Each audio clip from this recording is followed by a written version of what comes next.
Hi friends, welcome to JP Janu's kitchen. இன்றைக்கி நம்ம beetroot halwa எப்படி செய்யலான்னு பார்ப்போம் ஃப்ரெண்ட்ஸ். வாங்க. ஃபஸ்ட்டு ஒரு கடாயில் தேவையான அளவு நெய் ஊற்றிக்கோங்க. நெய் ஊற்றிட்டு அதில் முந்திரி பருப்பை போட்டு பொன்னிறமாக வறுத்து ஒரு பிளேட்டில் எடுத்து வச்சுக்கோங்க ஃப்ரெண்ட்ஸ்.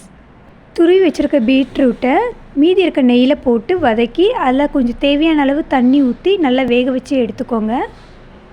பீட்ரூட் வெந்த உடனே அதை ஒரு பிளேட்டில் வச்சு ஆற விட்டு மிக்சியில் போட்டு அரைச்சி எடுத்துக்கோங்க.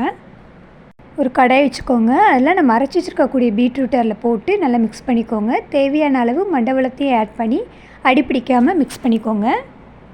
நெய்யையும் ஆட் பண்ணி நல்லா மிக்ஸ் பண்ணிக்கோங்க. அதில் ஒரு கார்ன்ஃப்ளவர் மாவு கொஞ்சோண்டு எடுத்து தண்ணியில் கரைச்சி அதையும் ஊற்றிக்கோங்க. ஊற்றி அடிப்பிடிக்காமல் நல்லா கிண்டிக்கோங்க.